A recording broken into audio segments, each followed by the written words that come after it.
ഫ്ലെക്സിന്റെ തട്ട് താണു തന്നെ. ഒരിടത്ത് പെട്രോൾ, ഒരിടത്ത് പാല്, മറ്റൊരിടത്ത് നിൽപ്പ് സമരം. കേരളത്തിലുടനീളം നിങ്ങൾ തെരുവിൽ കണ്ടുകൊണ്ടിരിക്കുന്ന കലാരൂപത്തിന്റെ പേര് ജനാധിപത്യത്തിന്റെ സൗന്ദര്യം. ഫ്ലെക്സ് യുദ്ധം ഇനി എത്ര വന്നാലും ഉളുപ്പുണ്ടോ കേസ് എന്ന ഫ്ലെക്സിന്റെ തട്ട് താണു തന്നെ ഇരിക്കും. എന്റെ സുഹൃത്തുക്കളെ, ഇങ്ങനെയൊന്നും കളിപ്പിക്കുന്ന, ഇങ്ങനെയൊന്നും പരിഹസിക്കുന്ന വീഡിയോകൾ ഒരിക്കലും ഒരു ചാനലും മറക്കരുത്.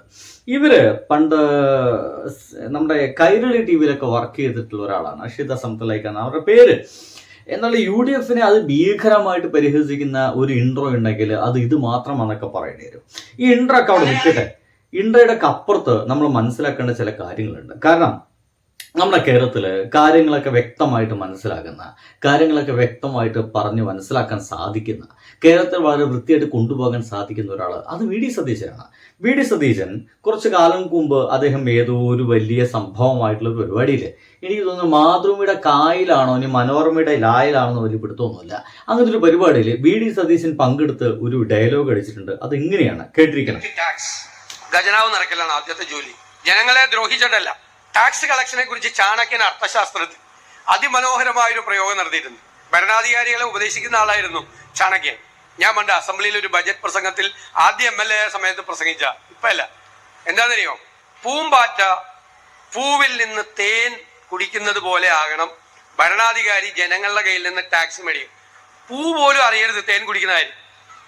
ജനങ്ങൾ അവർക്ക് ഫീൽ ചെയ്യാതെ, മനസ്സിലായില്ലേ, ജനങ്ങൾക്ക് അവർക്ക് ഫീൽ ചെയ്യാതെ എങ്ങനെയാണ് ടാക്സ് പിടിക്കേണ്ടതെന്നതിനെ കുറിച്ചിട്ടൊക്കെ വളരെയധികം നല്ല വ്യക്തമായ ബോധമുള്ള ഒരു മനുഷ്യനാണ് നമ്മുടെ VD സതീശൻ ചേട്ടൻ. പക്ഷെ എന്തു ചെയ്യാം, ഹൈക്കമാൻഡിന് പക്ഷേ വലിയ ഒരു സ്നേഹമൊന്നും VD സതീശനോടില്ല. നമ്മുടെ നാട്ടിലത്തെ നായർ സഭകൾക്കും വലിയ സ്നേഹമൊന്നും VD സതീശനോടില്ല. തമ്മിൽ ഏത് ബെറ്റർ ആയിട്ടുള്ള നായരെയാണ് ഇപ്പോൾ ജയിപ്പിക്കേണ്ടതെന്ന് മാത്രമുള്ളൊരു ചർച്ചയാണ്. അതിനുള്ള കളികളൊക്കെ ഇലക്ഷൻ തുടങ്ങുന്നതിന് മുമ്പേ KC വേണുഗോപാൽ നടത്തിയിട്ടുണ്ട് എന്നാണ് ഇപ്പോൾ പൊതുജന സംസ്കാരം മുഴുവൻ. തുടക്കത്തിലെ KC വേണുഗോപാൽ പറഞ്ഞിരുന്നു, ഞാൻ ഈ ചിത്രത്തിലേക്കില്ല, ഇനി ആരൊക്കെ ജയിച്ചാലും തോറ്റാലും മുഖ്യമന്ത്രിയോ അല്ലെങ്കിൽ ഏതെങ്കിലും പദത്തിലേക്കോ എത്താൻ ഞാനില്ല, എനിക്ക് KPCCയുടെ ഒരു വലിയ സ്ഥാനമുണ്ട്, അല്ലെങ്കിൽ എനിക്ക് രാഹുൽ ഗാന്ധിയുടെ അടുക്കള വരെ കയറി ചെല്ലുള്ള ഒരു സ്വാതന്ത്ര്യമുള്ള ഒരു ഇടപെടൽ കഴിയാവുന്ന ഒരു വലിയ അധികാരം തനിക്കുണ്ട് എന്നതൊക്കെ KC വേണുഗോപാലിന് കൃത്യമായിട്ട് അറിയാവുന്നതുകൊണ്ടാണ്. ഇനി എങ്ങാണ്ടും ഒരു സാധ്യത ഉണ്ടെങ്കിലോ എന്ന് വെച്ചിട്ടായിരിക്കണം KC വേണുഗോപാല് അദ്ദേഹത്തെ അനുകൂലിക്കുന്ന ആളുകളൊക്കെ തന്നെയാണ് മത്സരിക്കാൻ വേണ്ടി ഇറക്കിയിട്ടുള്ളത്. സ്വാഭാവികമായിട്ടും അവർ ജയിച്ചു കഴിഞ്ഞാൽ ആരെയാണ് അനുകൂലിക്കുക? KC വേണുഗോപാലിനെ തന്നെയാണ് അനുകൂലിക്കുക. അത് നമ്മുടെ സന്ദീപ് വാര്യരടക്കം. അപ്പോ അങ്ങനെ അനുകൂലിക്കാൻ അവർക്ക് കിട്ടുന്ന അവസരത്തെ അവർ പറയുന്നത് ജനാധിപത്യത്തിന്റെ സൗന്ദര്യം എന്നാണ്. കഴിഞ്ഞ കുറച്ച് ദിവസങ്ങളായിട്ട് വിജയിച്ചു കഴിഞ്ഞ് അവർക്ക് വോട്ട് കിട്ടി 100-ൽ കൂടുതൽ സീറ്റ് വാങ്ങിച്ചവർ അധികാരത്തിലേക്ക് എത്താൻ വേണ്ടിയിട്ട് കസേര കാത്തിരിക്കുകയാണ്. ആരെങ്കിലൊക്കെ ഒന്ന് വന്ന് കുത്തിരിക്കൂ എന്ന് പറഞ്ഞുകൊണ്ട് അങ്ങനെ കുത്തിരിക്കുന്ന കസേര അവിടെ നമ്മുടെ മുമ്പിൽ ഒരു കോമാളി കസേര പോലെ നിൽക്കുന്ന സമയത്ത് ഇവര് നമ്മുടെ മുമ്പിൽ തല്ലുകൂടിക്കൊണ്ടിരിക്കുകയാണ്. ഇവർ മുന്നോട്ട് വയ്ക്കുന്ന ജനാധിപത്യത്തിന്റെ സൗന്ദര്യം എന്ന് പറയുന്നത് ഈ പറയുന്ന വഴക്കാണ്. കഴിഞ്ഞ 5-6-7 ദിവസമായിട്ട് കേരളത്തിന് ഒരു മുഖ്യമന്ത്രിയില്ല, കേരളത്തിൽ ഒരു മന്ത്രിസഭയില്ല എന്നുള്ളതാണ് നമ്മൾ മനസ്സിലാക്കേണ്ടത്. ഇനി അങ്ങനെയൊക്കെ മനസ്സിലാക്കുന്നതിനൊപ്പം തന്നെ എനിക്ക് പറയാനുള്ള ഒരു കാര്യം, ഇനി KC വേണുഗോപാൽ അങ്ങനെ മത്സരിക്കാൻ ഇറങ്ങിക്കഴിഞ്ഞാൽ എന്തായിരിക്കും കോൺഗ്രസിലെ അവസ്ഥ? KC വേണുഗോപാലോട് മത്സരിക്കുകയാണെങ്കിൽ എന്തായിരിക്കും നിങ്ങളുടെ നിലപാട്? ഞങ്ങൾ ഒന്നുമില്ല, ഞങ്ങൾ പൊട്ടിക്കും. ഇനി എനിക്കെതിരെ പാർട്ടി എന്തെങ്കിലും നടപടി എടുത്താൽ എനിക്ക് പ്രശ്നമില്ല. KC വേണുഗോപാൽ ഇന്ത്യൻ നാഷണൽ കോൺഗ്രസിന്റെ അഖിലേന്ത്യാ ജനറൽ സെക്രട്ടറിയാണ്. അഖിലേന്ത്യാ ജനറൽ സെക്രട്ടറിയെക്കാളും വലിയ പോസ്റ്റാണ് ഒരു മുഖ്യമന്ത്രി പോസ്റ്റ്. എന്നാൽ പിന്നെ അങ്ങനെയാണെങ്കിൽ KC വേണുഗോപാൽ എന്ത് ചെയ്യണം? ഇലക്ഷൻ നടക്കുന്നതിന് മുമ്പ് രാജിവെച്ച് MP സ്ഥാനം രാജിവെച്ചിട്ട് ഈ ഇരിക്കൂർ നിയോജക മണ്ഡലത്തിൽ വന്നിട്ട് സജീവ് ജോസഫിനെ മാറ്റി നിർത്തിയിട്ട് ഇവിടെ മത്സരിക്കണമായിരുന്നു. ഞങ്ങൾ 100% ചങ്കും കള്ളും കൊടുത്തിട്ട് ഞങ്ങൾ പുറകെ വെക്കും. പക്ഷെ ഇപ്പരിപാടി കണ്ടില്ല, ഞങ്ങളെ കിട്ടൂല. ഞങ്ങളും കഴിക്കുന്നത് ചോറ. അതറിയോ, ഞങ്ങൾ ഇവിടെ 5 വർഷത്തേക്ക് പൊന്നുപോലെ വിജയിപ്പിച്ച ഒരു MLA ഉണ്ട്, നല്ലൊരു വികസന പ്രവർത്തനം നടത്തിയൊരു MLA ഉണ്ട്. ആ MLA വീണ്ടും ഞങ്ങള് 3-4 ഇരട്ടി വോട്ടിന്റെ ഭൂരിപക്ഷത്തോടു കൂടി ഞങ്ങൾ വിജയിപ്പിച്ചിട്ടുണ്ട്. അത് ഞങ്ങൾ 5 വർഷം ഞങ്ങൾക്ക് വേണം. സുഹൃത്തുക്കളെ, ഒരു UDF പ്രവർത്തകനാണ് നമുക്ക് ഇത്തരത്തിലുള്ള UDF പ്രവർത്തകരാണ് കേരളത്തിൽ വേണ്ടത്. ഈ ഗിമ്മിക്ക് കളിക്കുന്ന KC വേണുഗോപാൽ അടക്കമുള്ള ആളുകൾ ഇനി ഇവിടെ മത്സരിക്കാൻ വന്നു കഴിഞ്ഞാൽ ഞങ്ങൾ തന്നെ തോൽപ്പിക്കും എന്ന് വളരെയധികം ആർജവത്തോടു കൂടി പറയുന്ന UDF പ്രവർത്തകരാണ് ഇപ്പോൾ നമ്മുടെ മുമ്പിൽ കാണാൻ കഴിയുന്നത്. ഇവരൊക്കെ നമ്മൾ അംഗീകരിക്കേണ്ട ഇദ്ദേഹത്തിന്റെ വാക്കുകൾ. ഇതൊരു സാധാരണ പ്രവർത്തകനാണ്, ഇദ്ദേഹം പറയുന്ന വാക്കുകളൊക്കെ എത്ര ശരിയാണെന്ന് നോക്കി. MLA അല്ലാണ്ട് കെട്ടിയിറക്കിയ MLA അല്ല ഞങ്ങൾക്ക് വേണ്ടത്. സി വേണുഗോപാലിലൂടെ മത്സരിക്കുകയാണെങ്കിൽ എന്തായിരിക്കും നിങ്ങളുടെ നിലപാട്? ഞങ്ങൾ ഷുവർ ഒന്നുമില്ല, 8 തരം ഞങ്ങൾ പൊട്ടിക്കും. ഇനി എനിക്കെതിരെ പാർട്ടി എന്തെങ്കിലും നടപടി എടുത്താലും എനിക്ക് പ്രശ്നമില്ല. വോട്ട് ചെയ്തതിന് പ്രശ്നമൊന്നുമില്ല. അതാരും ബന്ധത്തിൽ കൈവട്ടിച്ച് നമ്മൾ ഇയാക്കൊന്നും ചെയ്യില്ലല്ലോ. എന്റെ പോലത്തെ ഞങ്ങൾക്കൊന്നുണ്ടല്ലോ, ഞങ്ങൾക്കൊന്നും ഒരു പഞ്ചായത്ത് മെമ്പർ ആകാൻ പോലുമുള്ള ഒരു ഞങ്ങൾക്കും ആഗ്രഹമില്ല. ഞങ്ങൾക്ക് ഈ പാർട്ടിയുള്ള സ്നേഹമാണ്. എത്ര 10 വർഷം പ്രതിപക്ഷത്തിരുന്നിട്ട് എത്ര വോട്ട് എത്ര ഭൂരിപക്ഷത്തിലാണ് നമ്മൾ വിജയിപ്പിച്ചിരിക്കുന്നത്. കണ്ടില്ലേ? ഇതൊരു സാധാരണക്കാരനായിട്ടുള്ള ഒരാളുടെ വിഷമമാണ് പറഞ്ഞുകൊണ്ടിരിക്കുന്നത്, സങ്കടമാണ് പറഞ്ഞുകൊണ്ടിരിക്കുന്നത്.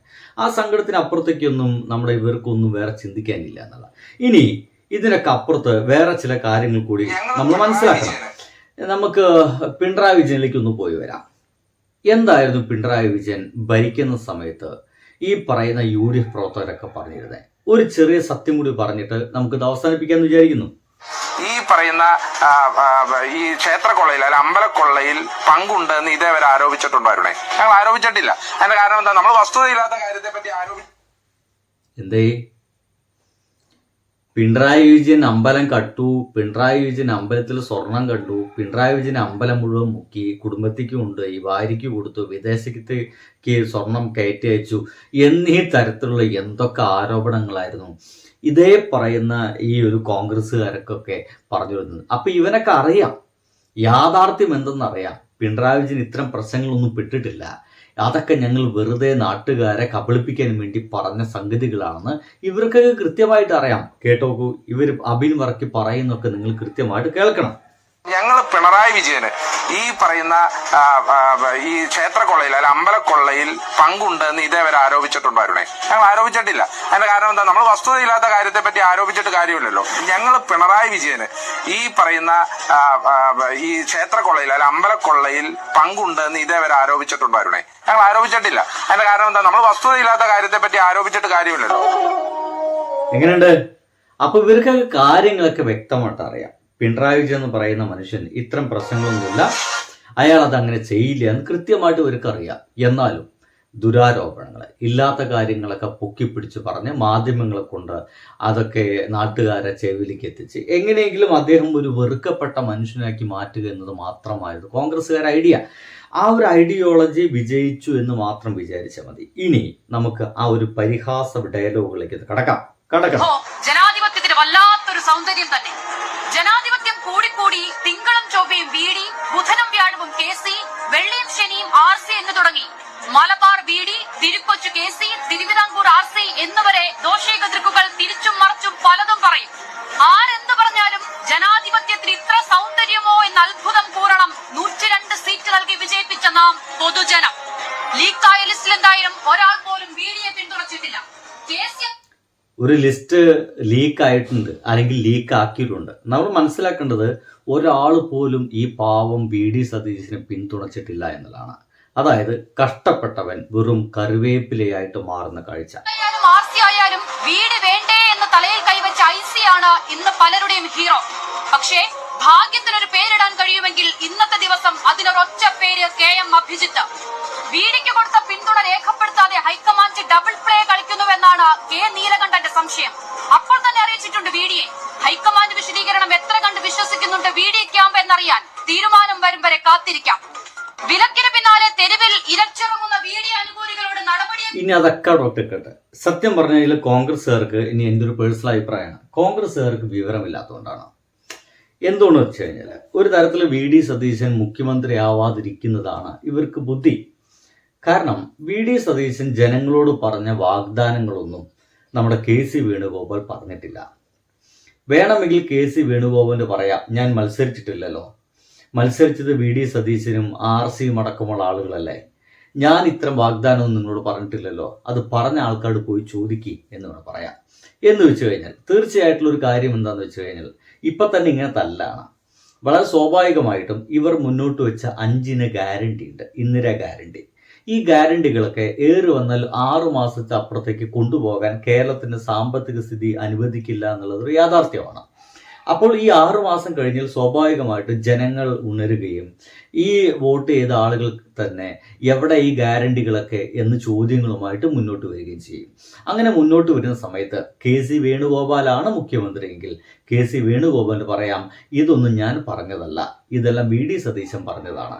ഞാൻ മുഖ്യമന്ത്രി ആയിരിക്കുന്ന സമയത്ത് ഇതൊന്നും ഉണ്ടാവില്ല. കാരണം ഞാൻ അങ്ങനെയൊന്നും പറഞ്ഞിട്ടില്ല. ഒരു തരത്തിൽ പറഞ്ഞു കഴിഞ്ഞാൽ കോൺഗ്രസ്സുകാർക്ക് KC വേണുഗോപാലാണ് മുഖ്യമന്ത്രി ആവുന്നതെങ്കിൽ അദ്ദേഹത്തിന് ഇങ്ങനെ പറഞ്ഞു നിൽക്കാൻ കഴിയുമെന്നാണ് ഞാൻ ചിന്തിക്കുന്ന ഒരു വളഞ്ഞ വഴി കേട്ടോ.